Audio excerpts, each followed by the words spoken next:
All right. Well, thanks again for joining us, everyone, for our second webinar in this Customizer Readiness series.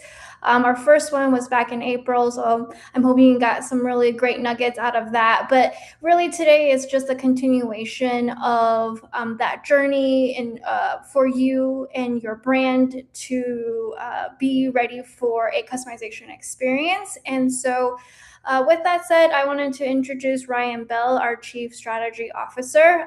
He's the one who's been leading these customizer readiness webinars. And so there's a lot more information that we wanted to share with everyone here today on their journey, and hopefully, again, getting more details and information that you need to prepare yourselves on that journey. So without much more ado, I will hand it over to Ryan. Thanks, Shirley. Welcome everyone to the second installment of Custom 101. Like Shirley said, I'm Ryan Bell, Chief Strategy Officer at Drive Commerce. I've been with Drive for about 11 of my 20 years in the e-commerce industry. And so today I'm really excited to welcome you to part two of our series on really building the foundations of your customization experience at your brand. We're calling this one Custom 101.2, and we're going to focus on designing comfortable customization that converts, not just impresses, right? And I want to focus on the word comfort as well as the word impresses in that title. The first, in terms of comfort, I would think of it like a hammock. I was camping last week, so I have hammocks on the brain, but hammocks are comfortable because A, you trust it, right? When you're in the hammock, you trust it's not going to drop you, and B, it supports you back, right? So there's kind of a two-way street there in terms of trust and support. You could think about your experiences like a hammock, in that we want to build experiences that our users trust, and that because they feel supported in the experience, right? And so the other piece of this that I want to talk about is impresses, and I would relate that to the term impressions. It's easy to build something that will get a lot of eyeballs onto it, but in these days, I think it's really important to focus on conversion, and that's really one half of the equation, is really showing it to people who are going to engage with it and eventually convert. And so today we're going to talk a little bit about both sides of that, things that both make people feel supported and comfortable and trust your brand and associate good feelings with that. And on the other side of it, things that create friction and erode that trust and cause people to be just impressions who may leave with a bad impression of your brand. But before I get too far ahead of myself, Shirley mentioned at the top that we have done one other version of one previous part of this webinar.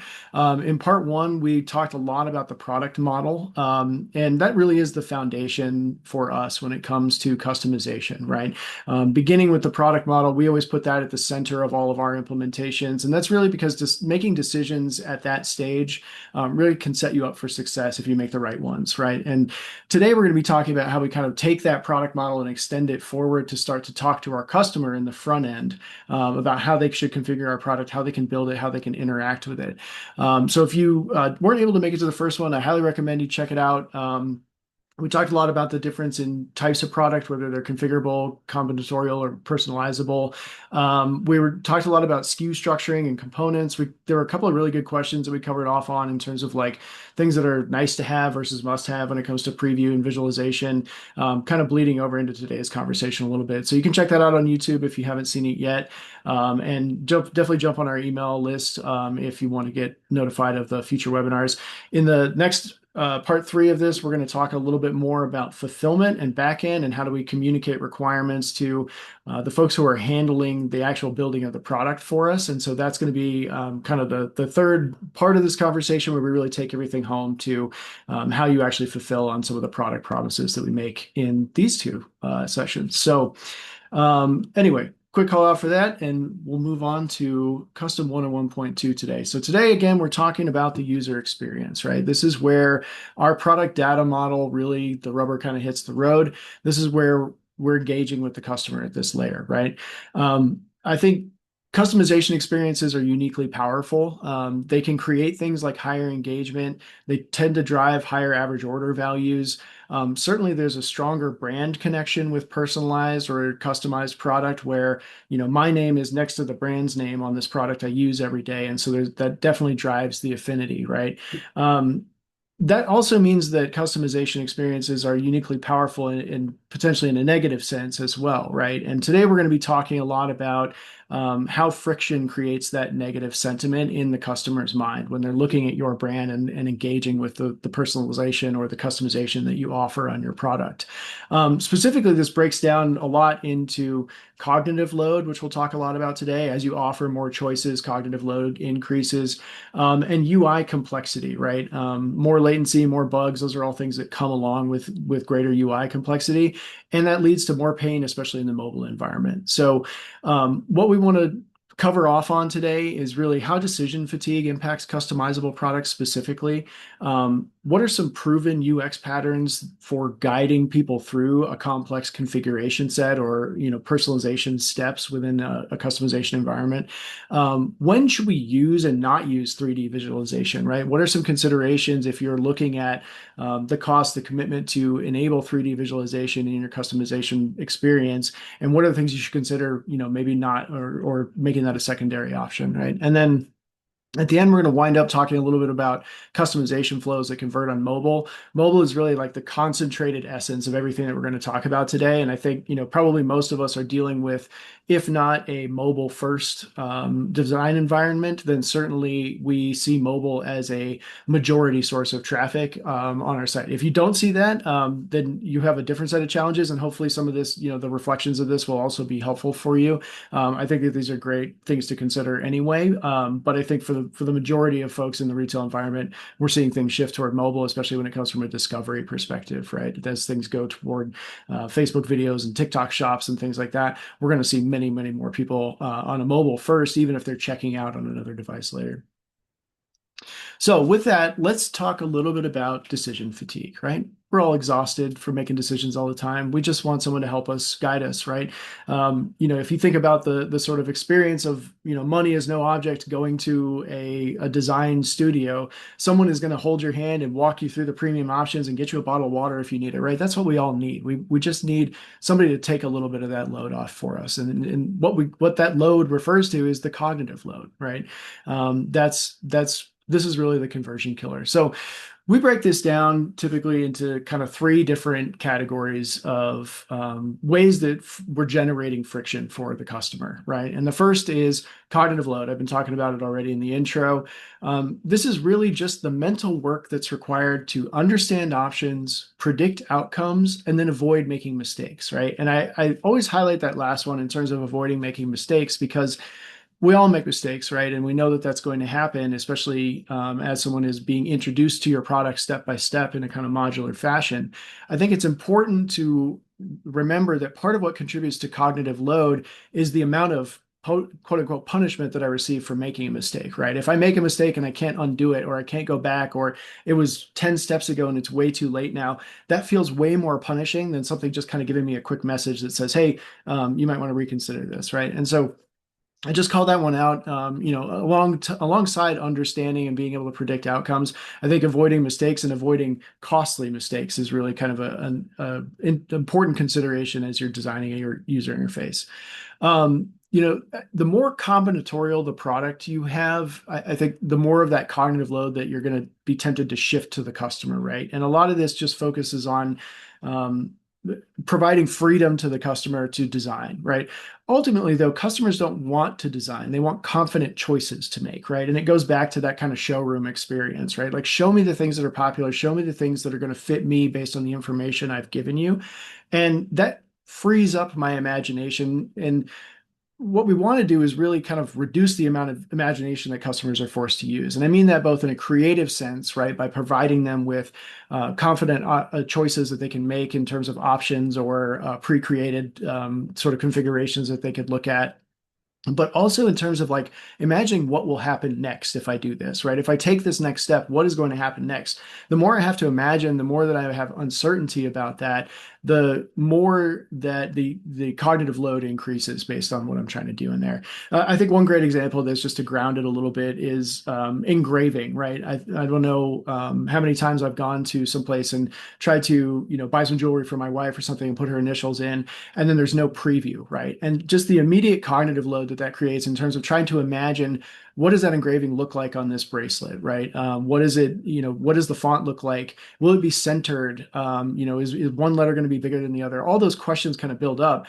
And even if there's some preview amount that's done, but it still looks a little bit off, that can create a further gap in the customer's mind in terms of like, is this going to look cheap? Does it fit? Will it be centered?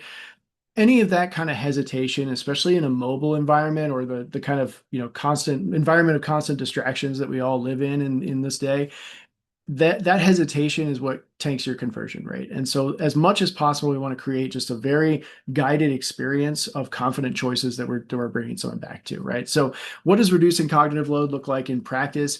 Previewing live preview updates as much as possible, right? So I talked about the engraving. I want to type letter by letter and see that come in and look as close to how it's going to look engraved on there as possible, right? When I add a new component to my sofa, I want that to flash and show me that it showed up there, right?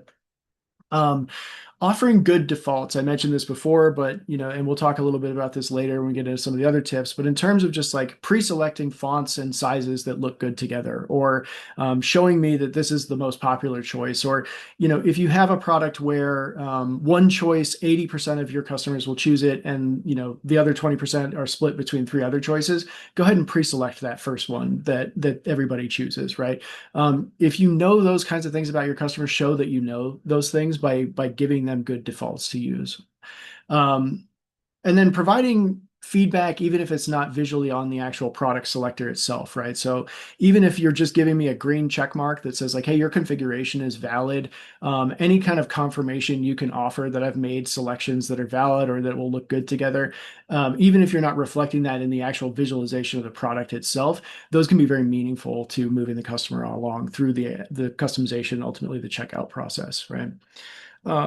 I think the major message here is just don't let users walk down dead ends, right? You don't want them to find their way to dead ends. And so as much as possible, we want to, again, guide their experience so that they're not ending up at places where there's no choice to make, or the choice they made three choices back is preventing something now, right? Communication where possible, where, it's where we have to show something that's grayed out or something that's not available. We want to communicate that. Replacing hard errors with guided pathways, right? Like, so you could choose X to unlock Y, something like that. As much as possible, try to provide those pathways back instead of just giving someone an error and saying this doesn't work. Visibility of choice, right? So overall, you can have customization processes that are very complicated and include a number of steps because it's not the number of options that are available, it's what's visible right now, right? I have the Funko configurator up here right now because I really like the way that they tend to break things down by audience, right? Are you looking for NFL gear? Are you looking for MLB gear? Are you looking for Harry Potter or something else, right? They do a very good job of compartmentalizing and making those choices very easy and palatable to see, and then presenting a number of them at once, right? There's 9 options here, and then the ability to scroll for more. I think that too many visible controls is really what is overwhelming to people, right? If I have to slide something and scan something and scroll this other thing over here, that becomes overwhelming very quickly. Users can't tell where to start and then what matters or what's going to change next. Those are all very important things to be able to communicate. So ideally, what our interface should communicate, what good visibility means from an interface perspective is here is the next decision that you need to make, right? Here are a few of the top choices. Here are the popular choices. Here are the new choices. And then here's what will change when you click, or here's what you change after you clicked. So being able to highlight that on the product, show what changed, really kind of re-engage the visual elements for the customer. I think those are all very important when it comes to visibility, and we're talking about kind of re-engaging with it or getting them to engage with a complex sequence of choices, right? Um, you know, this goes back to the conversation about kind of guided choices versus really free form. Providing everything at once, materials, colors, add-ons, personalization, accessories, it's obviously that sounds overwhelming, right? And so the more that we can do to break that down, this is something we talked about in part one quite a bit actually with product modeling, where we were highlighting that, from a merchandiser perspective or a retailer perspective, you may think about product construction in one way, right? And so I gave the example of a shoe manufacturer who might consider the product construction process as, you start with a sole that's built on a last, and then you form a top sole over the, a top over that, and then you add a tongue and laces and sort of that sort of thing. But from a customer perspective, I see my shoes from the top down every day. And so maybe I want to start with the laces. What color are the laces? What color is the top? How does the tongue look with that? And then I'll start thinking about the sole and the outsole and that kind of thing, right? And so being able to have a flexible product model that can present something that makes sense to the customer so that they can communicate a recipe that's going to make sense to your fulfillment folks. That's something we covered off on in part one. But it's coming back up here because, this provides you that flexibility then would provide you the option to show um, the sequence of steps to your user in a way that's going to make sense to the customer, right? And that will also help you hide invalid paths early, right? If you know something is incompatible early on, just go ahead and hide that or message to the customer that, hey, this is what you're giving up by making this selection, right? Um, and then that leads into the kind of second bullet point up here in terms of sequencing your decisions logically, right? Revisiting what order would our customer build this in if we bring them in and said, you can run the shop for today, right? Um, what I like to say about step-based and visibility of choices is if the UI isn't deciding what's next, then the customer has to, and that's expensive mentally, right? And when we're talking about mobile devices, when we're talking about just kind of the distracted environment we all live in, when you have something that's expensive mentally, that's a risk for losing that attention span, right? And so as soon as I have too many decisions to make, or I can't tell what I'm supposed to do, where I'm supposed to tap, or I can't get that instant feedback from trying something out, that's where you're at risk of losing that attention from the customer and having them kind of wander off and do something else, right? And that hurts your conversion. So number three, analysis paralysis, obviously, I think a pretty well-known term. I like to say that infinite possibility is not a selling point, right? Asking people to create from scratch is really hard. It's like saying, paint a picture or sing me a song, right? They have to create from scratch, and that's much harder than asking them to choose or adjust, right? I always said, humans are much better in critique mode than they are in create mode. When you give them an open canvas or dozens of toggles or too many combinations, again, overwhelming cognitive load goes up. And so in a customizer sense, you really want to try to categorize as much as possible, right? There's a couple different ways to do that. I'm showing here this Pelican hydration one. I think they do a good job of categorizing, at least from the perspective of things you can start with. This is also really important. One thing I like to call out is if you're going to have the ability to upload custom graphics, also having the ability to preview some graphics from whatever library you have available is good in case I don't have my logo available right now, right? I just want to see how it looks. So from a preview perspective, having some pre-built options is always, I think, a good idea, no matter what we're talking about. But, you know, again, personalization, I think this can happen in quite frequently. This is generally a little bit less of a concern when you have something that's more step-based in terms of kind of walking someone through the construction of a product. So we talk about this a little bit less when it comes to customization, but just in terms of the overall personalization, starting from popular combinations, giving people templates or curated starting points, I think is really important. I think this is a great way to launch your customization experience when you have it ready, is to get with influencers or people in your industry that have them use it to create their sort of personalized product, and then use those as templates or starting points for folks when you launch, right? So your customers are coming in, they don't have to come in cold to just a blank canvas and start from something from scratch. They can see something that's recommended, or that someone with a tastemaker has curated for them, right? And then over time, as you kind of build up the number of people coming through your customization experience, you should have analytics to help you recommend most popular options or most popular combinations, kind of work with some of those pre-selections that are coming out of your analytics, right? Um, People will convert when they feel confident in their choices, right? We talked about that before. When they feel like they're making a good choice. And so that's what we're trying to offer here, is giving them selected pathways that they can go down that provide instant feedback on whether they can do something or not, and then guiding them toward the next option from there, right? Tie that back to conversion, because we want people who are making confident choices there. So I think I just said this, but infinite possibility is a conversion killer, right? It's not really a selling point. We want to give people guided options. When we're talking about combinatorial complexity, that's a system problem. Like that's on us, right? And the way that I said I had camping metaphors on the brain, so I'm going to use one more from here. The opposite of comfort is friction. I think of in a lot of ways, and we can think of that as pebbles in your hiking boot, right? Those create friction. If you have one in there, it's really not a big deal. We can get through it, but eventually we're gonna have to take the boot off and kind of kick that pebble out.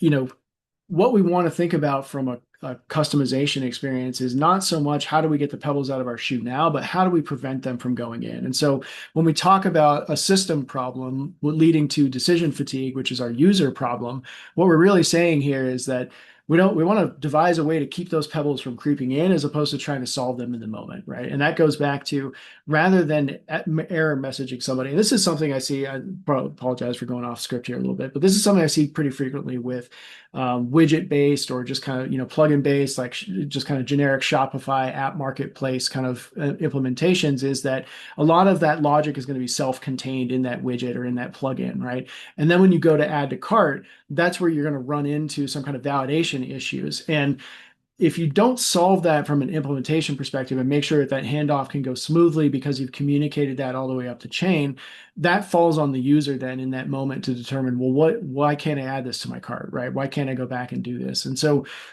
again, it comes back to we don't want to increase the fatigue that users are feeling. We want to be able to highlight for them choices that they can make. If options are visually similar, then we want, or creating options are visually similar when they're on the same level, giving them a default to start from instead of just giving them a blank canvas. And then, making sure that they can easily undo the choices that they're making or compare, right? Go back and forth. Undo is one way of doing that, but comparisons are another way. The goal here is that the recipes that the user is creating should feel like the completion of a guided journey, right? Again, we want them to feel supported. We want them to feel like they can trust what's happening. They can trust the process so that they're willing to move forward and ultimately carry those good feelings into the actual transaction and then later interactions with the brand as well. So in many cases, like confidence beats freedom, when it comes to conversion because people convert when they feel good. So, um, I think the next section, we're going to talk about kind of the opposite of that, right? So we just kind of talked through like what are some of those issues? How do people experience or how do they run into cognitive load? This next section, we're going to talk a little bit about some of the proven patterns that we've seen to help alleviate some of this, right? So this is a little bit of a cheat sheet. I'm going to go through these kind of quickly, but again, we're recording this session. We'll have follow-ups to this. You'll be able to download the slides as well. But this will give you kind of a cheat sheet to addressing a lot of the things that we just talked about, right? Some sort of those problems. So again, we want to limit cognitive load. How do we do that, right? Step-based workflows beat free-form canvases. I've alluded to this already, but I think as we get and put a finer and finer point on this, especially as we talk about mobile, step-based, do one decision at a time and then move on is going to beat free-form kind of do everything at once sort of canvas approach every time in terms of conversion. If you have kind of a really low stakes personalization, right? So the only thing I can do is put some text on a mug. I think that works okay freeform, right? I can type it in and drag it around. That's not too overwhelming. If your customization experience is any more complicated or complex than that, I would seriously consider a step-based workflow for that, right? And then that we're talking about kind of minimums here, right? We're doing the minimum to reduce cognitive load. Going beyond just a step-based workflow, I think you then need to consider, we're talking about UX today, how is that step-based workflow presented to the user? How is it presented on mobile, especially? And we'll talk a little bit about more about this later when we get into mobile specifically, but it's important to understand that, there's a number of aspects to communicating this, like showing what step I'm on, how much longer I have to go, how can I go back or forward? All of those things you need to take into account and then fit into the interface in a way that makes sense. So there's a lot to unpack here, but I just would say, step-based workflows are where you should be thinking about to begin with. Visual anchoring is a really important one. So tying any selection that I make to a visible change.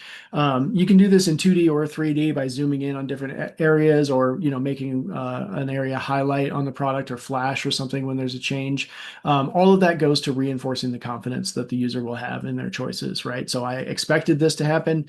It flashed, it changed. I can see the visual confirmation. That's an opportunity or a moment where we're building trust with that user, right? State persistence. So being able to save progress. And I don't mean this explicitly, right? Like you shouldn't have a save button or something like that. If you do, it should probably capture my email address and send to me. But this is more about, ensuring that the platform itself can store to the local storage or to cookies or something like that, some kind of recipe ID so that users can resume where they're at. Ideally, you just do this transparently, right? Like I'm browsing on my phone. I forget about it for a week and then I'm on vacation next week and I come back and I look at it again and hey, my customization is still there, right? Like as much as possible, we want to try to preserve that state, preserve the session that someone's in. And this also implies a pretty close tie-in with your ultimately your e-commerce platform or your web CMS as well, making sure that there's a close integration there, right? And then undo and reset usage.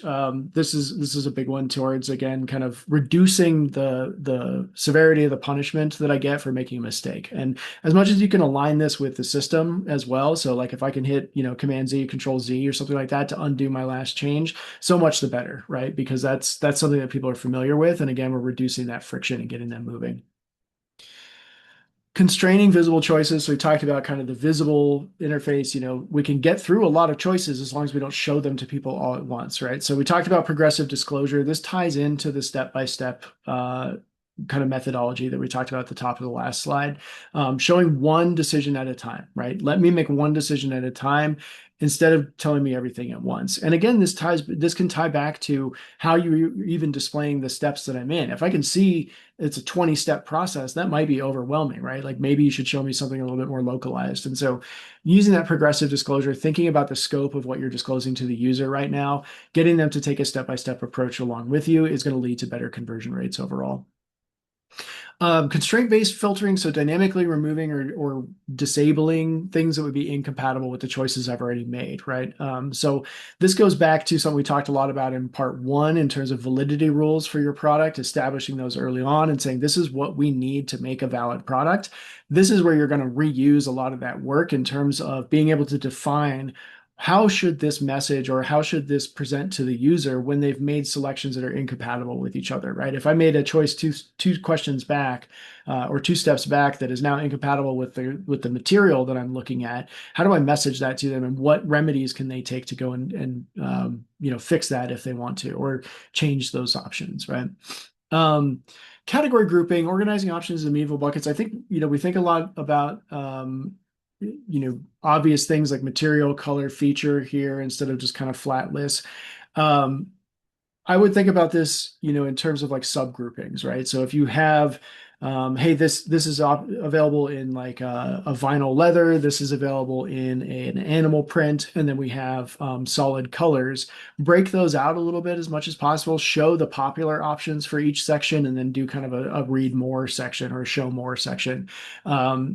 Because I think the more that you can kind of group things together, the more it promotes summarization and people being able to skim over and look for options that they want. And the more that you can kind of give them that little impression of what those categories are, the better.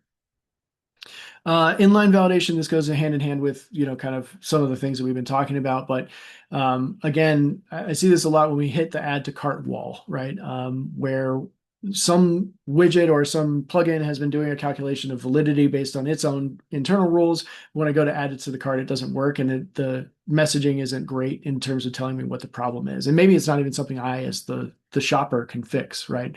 So we want to make sure that we are inline validating, telling people where they can go to fix things, especially if it comes to hard errors. And again, we want to avoid those as much as possible. We want to provide pathways for people to kind of remedy their own misconfigurations and things like that. But in the event that we have something that is just incompatible, ideally, we don't want anyone to be able to put that information in. But if it happens, let's handle it as gracefully as possible and try to validate that before I get to the call to action. Because ultimately, I work with an interaction designer who said for a long time that, buttons should say should finish the sentence I want to, right? When you're building a web interface, the button should finish the sentence I want to. And so when someone is telling you I want to add to cart, they are in that shopping mode. And if you interrupt them at that moment and give them an error, you're really kind of shutting down a very important want that they've communicated towards you, right? All right, we talked about analysis paralysis. I think the smart defaults is a really key one. And I mentioned the kind of 80-20 rule. If 80% of your audience chooses one way, set that as the default right out of the gate, right? Don't make it any more difficult than it needs to be. Anything you can do to pre-select valid configurations or at least showcase them is great. Recommended or popular tags, especially at the component level, right? Once you're up and running and you can kind of showcase, hey, this is the most popular choice, or this is a new choice that we've added. Those kinds of flags really kind of help ground people, and it can also be very influential from your own program perspective, right? We talk a lot about customization, not just as an experience or something that you're plugging into your site, but as a program that you're running within your organization at your brand, right? And once you are up and running, you can use these things to sort of influence what people are buying or what they're looking at and gauge the success of various programs within this kind of customization sales channel. So again, important to think about it as a channel going forward. Guided personalization input. So, communicating character limits, showing previews, I think is so important. Even if you can show examples, right? It goes a long way to just show ABC engraved next to where I'm actually putting in the customization, although I would say you can do better than that, right? So I would say anything you could do to reduce that cognitive load, that friction, that analysis of like what is the gap between the text box where I put in these initials and what it's actually going to look like on her wrist, right? And then performance aware UI, this gets into a little bit of the mobile side. But I would say, one thing we want to encourage is to avoid overly complex client-side logic in general, right? It's so hard to predict what device somebody is using. As much as possible, we want to just kind of like spit out that validation layer, let that happen in the front end, and then our back end will really kind of take care of the hard rules of denying things based on availability. But anyway, before I break into 3D, I just want to cover off on that and say, preventing these three things is really kind of the key to having a workflow in your customizer that will get people toward conversion. As if you can keep these things in mind as you're building out or planning your user experience, I really think that you'll be in a good place to take advantage of some of the stuff that we talked about in part one with your product model. So speaking of product models, let's talk a little bit about 3D. When does 3D earn its keep, right? I think that there's a few key rules that you could look at to say, yes, 3D makes a lot of sense for us in terms of a product customization tool. The first is spatial complexity, right? When the complexity and the depth matter, if a multi-angle view is going to increase my confidence as a buyer, I think that 3D can be very useful. Furniture, I think, is the obvious example of this. Um, I think another thing that goes along with furniture is material choices affecting the form factor, right? So if there are things that would cause the form in 3 dimensions to look different based on the material I choose, I think that that's an important thing to communicate as well, right? That leads into a little bit of kind of the Funko type of this thing as well. When you add different accessories, you may want to see them from all sides, and so I think that kind of spatial manipulation is really important there, right? And that leads into kind of number three in terms of interactions between components, right? Like how do things fit together? If you have a very complicated, like technically complicated product, something like a multi-tool knife or something like that, or a multi-tool kind of gadget, those kinds of things might want, some very specific kind of rotation abilities and things like that. Rotation's another one, right? If rotation exploration is important. I can think of things like footwear, golf spikes. If you're choosing from different types or configurations, it might be important to be able to view the underside of the footwear. But for most footwear, I think you could get away with probably not having that, right? So in general, the kind of catch-all here, my little kind of safety net is that if the added dimension supports purchase confidence, right? If you can come up with a reason that your customer would really say, like, I would buy this if I could, rotate it or see a specific angle or something like that, then there's a good argument to be made for that, right? And I think that kind of covers some of the cases. Like I have a Coach AR preview up here, right? if there's something about that really kind of communicates the luxury experience for your product, it's worth considering, even if it's not there's not like a technical or a very strong other reason for that from a kind of spatial perspective, right? Um, when to avoid 3D if the changes are mainly 2D cosmetic, right? If I'm changing color, this is the Ridge is a great example, right? It's a great wall, it's a great quality. You don't need to know anything else except what that print's going to look like. And they spend a lot of time making sure that that print shows up true to life in the preview, right? So if that's the kind of product that you have out there, then focus all your effort on making sure that those prints look really, really good on the 2D, right? Don't worry about the 3D aspect of this because you'll just kind of you'll spin your wheels on something that's not as important. If you have primarily kind of mobile first, or if the performance would drop meaningfully from a 3D preview, then, I would say to avoid kind of 3D, right? If the user can understand your product with high quality images or just kind of some layered 2D compositing, I think a lot about these golf bags, right? Like I just need to know kind of where the personalization is going to show up. I don't need a full 3D modeling preview of what that bag is going to look like, right? I can get that information from those high res images. So if you've got all that, and then I would say if you don't have an ability to accurately represent the visuals in 3D the same way that they're going to show up in the product that I ultimately get, I would really, really hesitate to invest in 3D visualizations at that point. So accuracy is going to be huge. If you get a model back that, the sample doesn't look anything like the sample you sent, then definitely avoid trying to do this because you're just going to create headaches down the road and erode further trust in your brand. If you're still kind of on the fence, if what I said so far doesn't make you push you one way or the other, one thing you could consider is a hybrid approach, where you kind of present 2D first, and then you have 3D as an optional. I think this works a lot better if one of the things that you were thinking about is performance, right? If you were saying to yourself, well, I do have a structurally or a spatially complex product, or I do have components that would be very useful to visualize in 3D, but most of our users are mobile first. I would say, you could consider this kind of a hybrid approach where you present the 3D separate secondarily or as a secondary option. This is where you're trying to use it as really a confidence tool, right? And I go back to the AR preview of that Coach bag, right? Like this is kind of something that's a confidence builder. It's reinforcing the luxury aspect a little bit. And, you know, I think one thing to consider here is the budget shock, right? If you're making 3D images expressly for this purpose, if you don't already have modeling and visualization available for your products, I don't think investing in it specifically for the hybrid approach is the right decision. And you'll get a lot of questions, right? Right, like why are we investing in 3D if it's not the first thing I see? And so I would consider it. If you've already decided to produce visualization and you can do it accurately, then the hybrid approach is maybe a good kind of middle road if you're not confident that you need it out of the gate.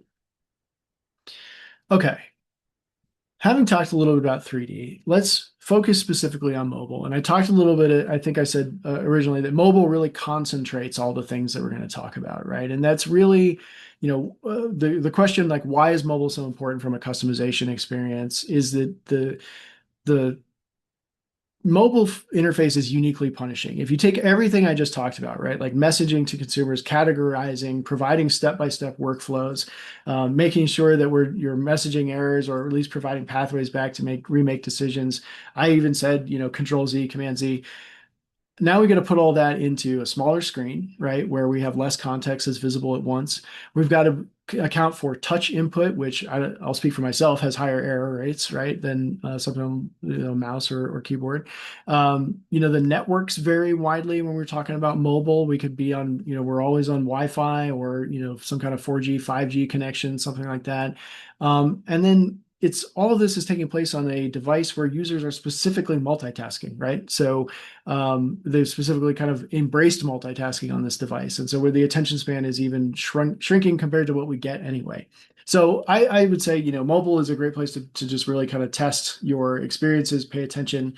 And so in that spirit, here's a few tips that we found that really help on mobile and really kind of help focus the mobile experience. So when someone asks you like, well, how are we presenting this experience from a mobile first perspective? Here's what you want to focus on. Linearizing the experience, right? We talked about step by step. On mobile, this becomes super important, right? Tell me what step I'm on, show me the decision I need to make, and then give me a nice caret button that says next action at the bottom, right? One decision per screen or one scroll per section. Giving me a whole bunch of things to scroll through on mobile is just a recipe for disaster. We'll talk a little bit more about that. We talked calls to action here in a minute, but overall, one decision per screen that reduces the overwhelm and improves focus. So I can come back and say, okay, this is what this decision I need to make, right? Without wondering where I'm at. When possible, having a sticky summary or a mini preview can be pretty important. If you can do it without kind of taking over the entire viewport, I think, if you have a mini kind of representation of the product that kind of validates the choices that I'm making, that's really good. If you could integrate this into the actual decision-making parts themselves, that works really well too. But as much as possible, kind of keeping me engaged in the overall flow of the product.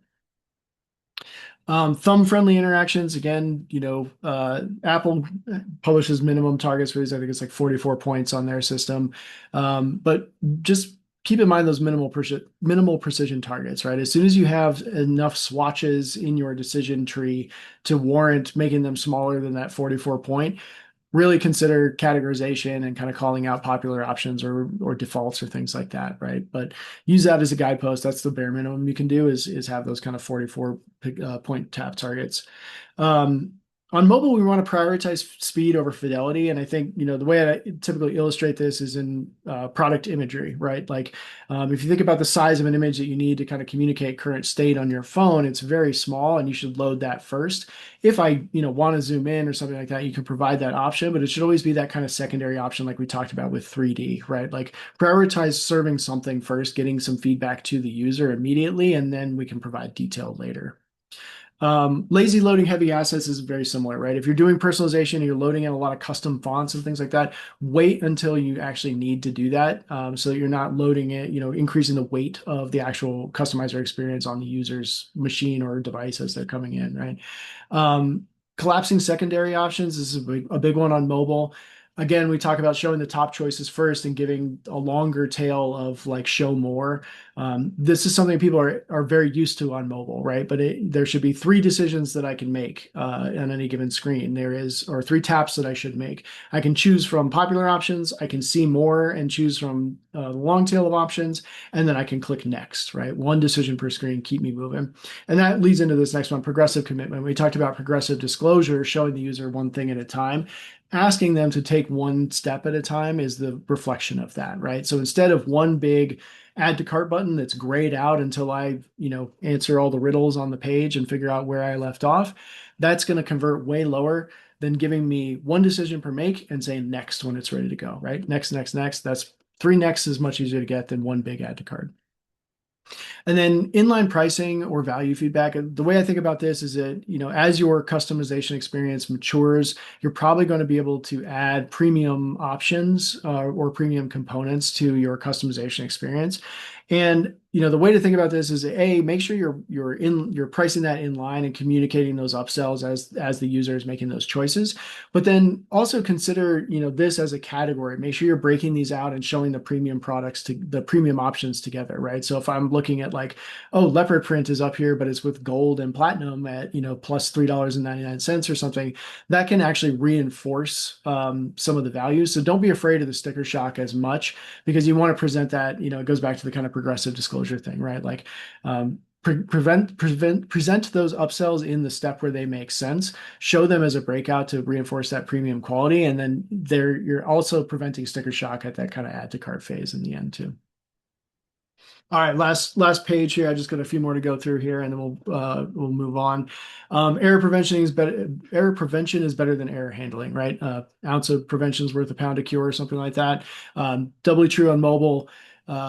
we don't want to show invalid states, right? No one wants to end up in an invalid state on their mobile. It's really hard to get back. You're just trying to use one thumb typically, right? So let's make sure that we're preventing people from going down pathways rather than showing them error messages. Session resilience again becomes really important on mobile. Again, the attention span is zero on mobile. We have to expect that people are coming in and out.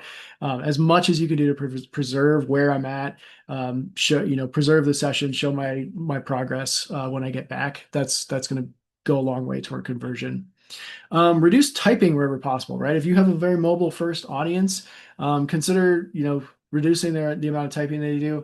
And then one thing I always like to call out here is match your requested input keyboard to whatever the input is, right? I can't tell you the number of times I click in or tap into a zip code field and it gives me my alphanumeric keyboard instead of the numeric keyboard, right? Like know what you're asking and then take advantage of the features that we have on mobile to request things like that.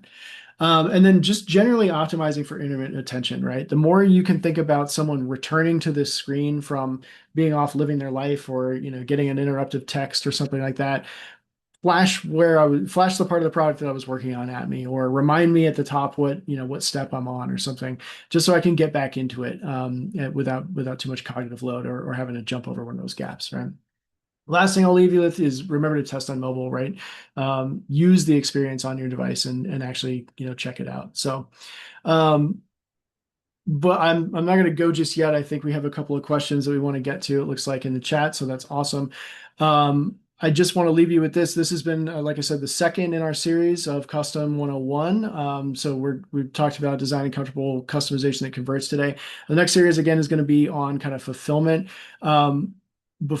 Before I forget, it's up here right now. If you have any questions, please feel free to reach out at sales@drivecommerce.com. I know it says sales. That's just because it's a distribution list. It goes to all the Drive folks that are on this webinar today, just so we can all see, excuse me, see your questions and be able to react to them. So we're really friendly. There's no big high pressure sales pitch or anything on the other end of that email, but please feel free to reach out if you have questions, if you're something is unclear, if you want to gut check on something that you're working on or something that you've done, just please feel free to reach out after this. So with that, I think we have a couple of questions coming in. It looks like we've got some time left. So love to take a couple of those. So the first one then is what metrics best indicate decision fatigue in the customization workflow?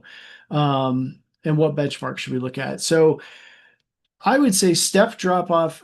I would look at this in a macro and a micro kind of perspective, right? And the macro metric that I would look at is step drop off. So what that implies is that you need to, in whatever analytics or reporting tool you're using, whether that's built into your platform or like a GA4 or something like that, you want to look at each step individually and see where the drop off is happening, right? Because that is the first indicator of where cognitive load is ramping up. We thinking of like an experience where I'm choosing a rental package or something, right? And I have to give my information, and then I have to choose the package that I want, and then I have to confirm that. And oftentimes where you'll see drop off is when you present the price, right? The final price. And I think that's normal, but you want to look at other steps and look for things like, maybe this is confusing. And I think that what you use that macro indicator then to do is to go get micro observations, which I love session observation for this, right? Like deploying something like a Hotjar, or one of the other there's a number of them out there that can do session recordings. Clarity is another great one. And you can watch people at that step and get a feel for what is causing that kind of decision fatigue or that cognitive load to ramp up, and see, what things you could do at a very human level, right? So I would view it, you should have some kind of macro, something, ideally some kind of like sessions that make it through each step. And then from a micro perspective, go and look at the sessions and see what the drop off or might be causing that drop off, right? Where do you see frustration clicks? Where do you see people kind of hanging up in the interface where they're tapping or scrolling? And in terms of benchmarks, I think it's a little bit hard, but you can look at kind of funnel reports.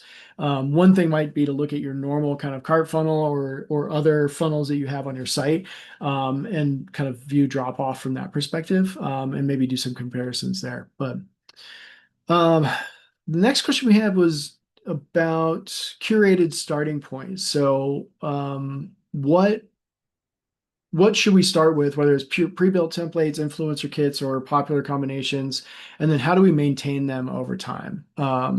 So I think this is a great question, and the way I mentioned at the top that I think that like influencer created or like if you don't have an influencer group yet, one thing you could do is like staff picks. I see that one a lot, especially if you have kind of local tie-ins. But getting just someone to take the first step and be the first one to do some designing, I think goes a long way, especially when you're talking about really kind of like apparel, like footwear or things that people are going to wear all the time. They want to be sure that they're making the right choices. And so I would say, if you were laying out a program, let's say I'm going to launch my customization program next month. I would say let's get some influencers or some people in our industry to create with the tool, right? They can be our beta testers or something. Put their orders through. We'll give them a free product, and then we can put the designs that they create out there as starting points, as kind of curated starting points. And whether or not we're co-marketing with them or whatever, there are opportunities in that. I think that should ideally then get you your first set of analytics data, right? So then you can hopefully look for what are the popular choices or what are some out there combinations that we've seen people make, right? And that might then become your next marketing push, whether you do kind of a staff picks to follow up on that, or you do some marketing based on the out there combinations that your customers have already made or something. I think that those can all kind of create that momentum. And then over time, what you want to shift to ultimately is a strategy where you have the kind of background, like most popular choices that are there all the time. And then periodically you may want to do new launches. So these are how influencers are using our new components or new materials, and use that to kind of refresh and re-guide your analytics-based recommendations as well. So hopefully that gives you some ideas in terms of that. Um, any any guidance on minimum tap targets and layout rules when you have lots of swatches or buttons? Yeah, no, that so I mentioned the 44 point kind of guidance from Apple before.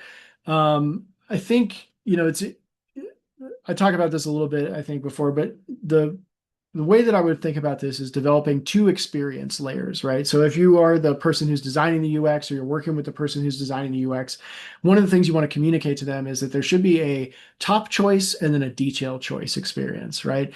And so the top choice would then give you kind of like larger tap targets in order to select the things that are most popular or the curated top selections that the merchandising team is offering, right?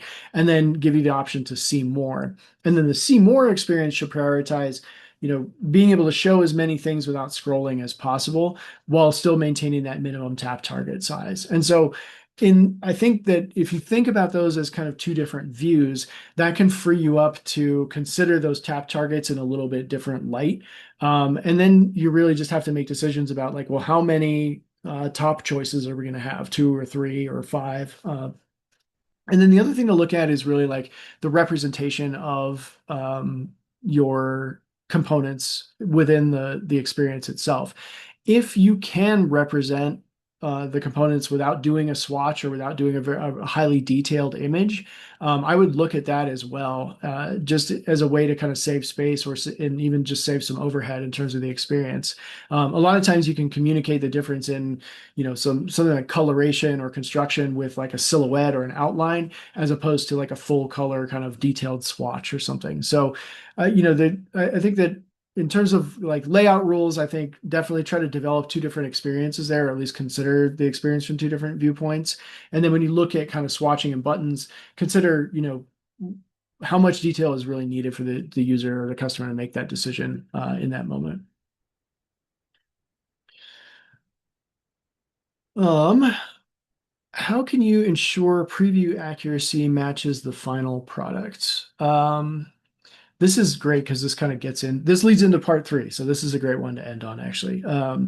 So in terms of preview accuracy and matching the final product, I think that there's a couple different maybe layers to graduate through, or like, I guess, let me say boundaries, like areas where if you're at this layer or at this boundary, this is something you should really kind of keep in mind and consider. So the first thing I would say is from a simple layering perspective, like if you're doing engraving or you're doing like the wallets that we talked about before, do a really good job of that, right? Don't just put gray text on top of a photo of jewelry and call that engraving. Really spend some time with the drop shadow to try to capture what it would look like photographically. I think the more that you can simplify the communication medium, in this case, like saying we're just going to put a layer on top of the product, the high fidelity photography that we have, the more that you can do to make that experience, a 5-star experience for the shopper, because you've already simplified the language, if that makes sense. Um, the second thing that I would say to increase preview accuracy is to consider placement. I think that this is probably the number one kind of gap that I see generally when it comes to the product preview versus the fulfilled product. But placement is really hard, can be really hard to get right, especially when you're talking about embroidery and things like that. I would definitely pay attention to, kind of how you're representing it from a placement perspective. And then as much as possible, running test product through to see and doing the comparison, like, where did the placement show up compared to where did I see it in the visualization? Because that's one area where I think you can get, the thing with customization, part of the reason it's so powerful in a negative sense, and we'll talk about this in part three, is that, because users or because shoppers are often locked out of the return process with custom product, the amplification on social media can be quite a bit higher when they're displeased with what they get, right? So we want to make sure that we're communicating throughout the entire process with what the product is going to look like when they get it. The final thing that I was going to say is, um, from a placement perspective, is curvature. When you're talking about preview accuracy, not just placement, but just being able to accurately preview how's my logo going to look, how's the text going to look on things like water bottles, on coffee mugs, but even on like jewelry. It's important to kind of take into account how much the curvature is going to affect the placement and everything. And so if you're not taking that into account, I think that that's another way that you can improve your preview accuracy, is to really look at curvature, because I think that too many folks kind of ignore curvature at the end of the day. And that is another area where you'll see like displeased customers from that front. So, okay. I think that's all the questions that we had come in right now. So if you have more questions, you think of something afterward, you want more detail on anything you see in the slides, please, again, reach out to us, sales@drivecommerce.com. We're friendly. We'd love to talk to you. And this has, again, been the second in the series, so please sign up on our email address. We'll let you know when the third one is going to come out sometime in the fall. We'll be talking about product fulfillment. How do we avoid those nightmare return scenarios? And how does that all factor back into everything we've talked about so far? So thank you very much for your time today. We look forward to speaking with you again in the future. Best. Thanks, everybody. This concludes our second webinar, and we hope to see you back when we set up our third. But thanks again, Ryan, for everything, and thank you for everyone for attending. We appreciate it. Thanks so much. Have a good one.